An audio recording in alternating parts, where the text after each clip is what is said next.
find 70 million. Divide 70 million. Divide 70 million by 3,000 people, which I know that they are not up to. Monye nke no na ababa ebe ọ na-eke isi hapụrụ isi ọ na-eke na ababa jee gba mgbere 70 million asị na Ebuka Obi na-eke. Finally, the woman refused to say because she was too angry that na-ewe onye o kwesịrị ike isi o kwesịrị make about 8 to 10,000 naira, thinking that na at least no jogodeba no geje at least no pekate mpe 50,000 naira wee pụta from there. The woman came back with 2,000 naira.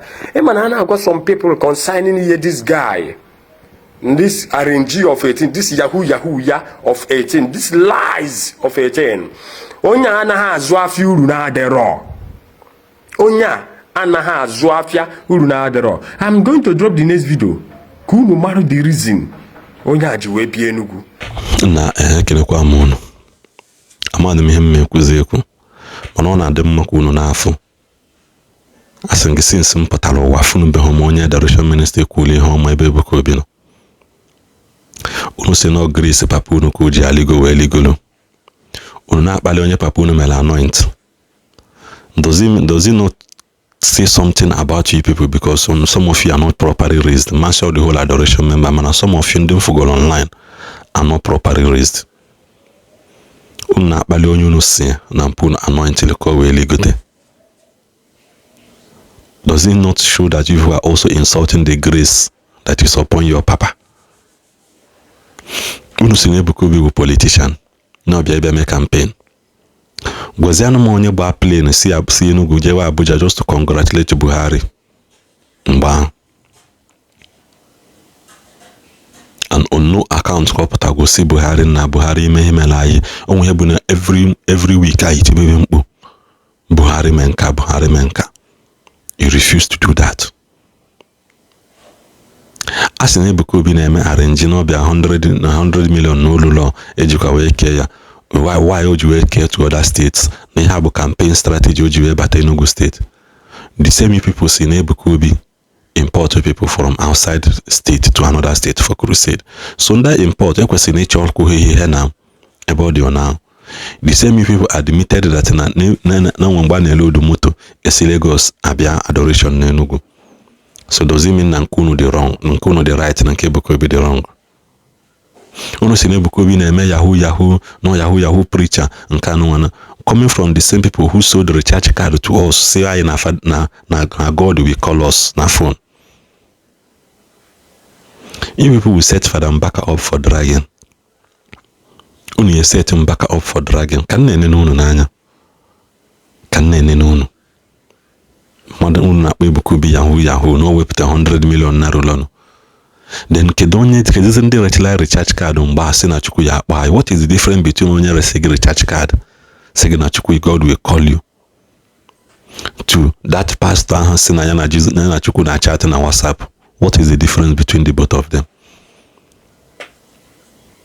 I am not judging anybody, but it is your words against your own words.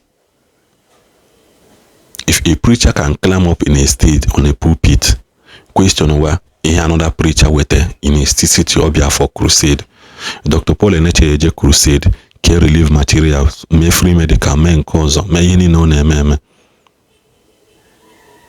And we're only asking no Jabi Buddha for campaign. Can do much things very organized more than government name. And we're only asking no Jame campaign. But if another preacher does it, we're asking a Jame campaign. Coming from people who went to Bishop house to vandalize Bishop properties. Just because your man of God was told to stop this kind of name. If somebody can disobey a bishop, it is equal to disobey a bishop. But anyway, there are some things people should stop talking about for the sake of the elite. A house divided against itself shall not stand. It shall not. Now, non-Enugu Adoration now cause a problem. Man, it's just so sad. Nandini defend the father and back and the father and daughter will not caution you people to order. They will not call you people to order.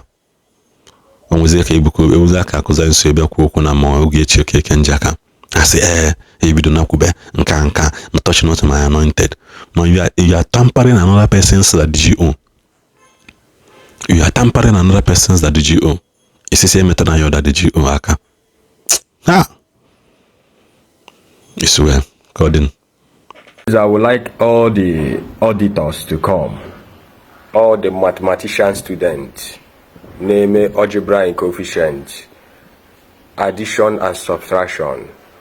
All of you should come close, because if we all go, I go for you for an hour.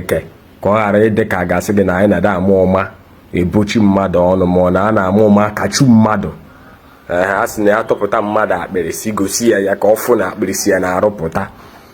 We are talking about the 100 million naira that was brought the day Ebuka Obi came to Enugu for crusade, and he did not share that money that day because of one or two reasons they gave. Now they put their date by themselves and had a venue. Ebe Kerega also know with the 70 million out of the 100 million for Enugu na divide ya. Now 70 million with Enugu. Call on a hard than Nugu and the Enugu na Ebuka Obi na eke that's 100 million. Ndini nejere baho. Today they are eyewitness themselves. Now ebe bu venue ebe hano me emume ike ga bụ na Nike Grammar School nke dị n'opposite Army Gate Mame n'Enugu State. Ebe a ka anọ ka ya bụ ego afụnube ebe a na-achọ ike ego emewe ka ọ bụ publicity, emewe detain ka ọ dị too porous, ka ọ bụrụ a form of advert and jingle ebichekwu ma banner na a na-eke 100 million. And people came out en mass. I watched what happened there. 100 million, to be sincere. Each person na from Nike Grammar School today, Mandisi far and near, moto biani ihi na eke 100 million. Mandisi Transekulu, Mandisi Ababa, Mandisi Gariki, Mandisi Uguaje, Mandisi Emene. Ebe dị iche iche ma ndị si oke bụ na ego wee bịa ma ndị si Nsụka wee bịa maka 100 million bụ 2,000 naira ka each person ji wee na. Now because from the analysis of addition and subtraction of what one or two persons waited to my table, okay, we na gather about 3,000 persons there, but they are not up to 3,000. Na Nike Grammar School, field of Nike Grammar School, they gathered up to 3,000 persons. 2,000 by 3,000. How much? Obo. Mananda is claiming that now what they brought out was 70 million. Now divide 70 million by 3,000. Okay, go no gain. Okay, if each person supposed to go from that place with 100 and something thousand naira. None of these people that came, no matter whoever you might be or it might concern, that went home with up to 5,000 naira. And they go to their platform, Zion Ministry, Zion Outreach Ministry, they have their pages, they have too many pages. And Imo State, they're highlighting it. Each of them went away with 2,000 naira. Now, have you seen what I have been telling you people, that Ebuka Obi was not the one that brought that 100 million? And the reasons, there's a video that I'm dropping after this one. The reason of him coming to Enugu, that thing he called crusade was never a crusade. And let me tell you today, when somebody starts talking, they should pray for him, that God gave him a prophecy that there's an allegation they want to level against him. Nankaga, they will drag him. Now, somebody jackie a bow, we are ibu. Somebody jackie a bow, we more. Somebody jackie a bango. Agasiano abania. A simple arithmetics. 100 million. Up to 70 million. Let's just say we have 3,000 guests to bear for that morning. Times 70 million. Divide 70 million. Divide 70 million by 3,000 people, which I know that they are not up to. Monye nkeno na baba. Ebo na eke isi. Hapulisi on eke na baba je bambere. 70 million as na Ebuka Obi na-eke. Finally, the woman refused to say because she was too angry that na-ewe onye o kwesịrị ike isi o kwesịrị make about 8 to 10,000 naira, thinking that na at least na ojegode ebe a na ọ ga-eji at least na opekata mpe 50,000 naira wee pụta from there. The woman came back with 2,000 naira. Emana na agwa some people concerning here this guy, this RNG of 18, this yahoo ya of 18, this lies of 18. Onya anaghị azụ afịa uru na-adịrọ. Onya anaghị azụ afịa uru na-adịrọ. I'm going to drop the next video ka unu mara the reason Onya ji wee bịa Enugu. The reason behind him coming to Enugu, where he's channeling his provisions, where he wants to channel his what? His aim. And why? The reason mostly why he came to Enugu. And you will now see the reason why Governor Peter Mba was never relaxed of Ebuka Obi's visitation to Enugu. Now, Jiraka unu gbaka on 100 million na ka wara ide ka na ebogido onye Igbo. Imo State, each person in Imo State went away with 2,000 naira. Enugu State, be you who? These people had just map go out na ekwu ego 100 million because open obodo te school 100 million they wanted to die the money. See I na eke gia. Now the 100 million was not shared. Even up to this moment has na hake ya tata. Enugu State, urban area and rural area, they won't have one venue and they shared the same amount of money. Everybody went away. They went away with the same amount of money. Something a canopy, Bieru banner. They ended up getting 2,000 naira. Una na chegwa mni ha political money. Nobure ego campaign, nobure ego jengolo.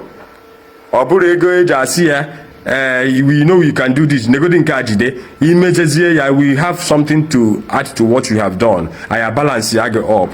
Biko oye uchiko bis ni yoje ti opo anasi aka ya ka ndị mmadụ fu na okwute adịrị n'aka. Don't be easily deceived.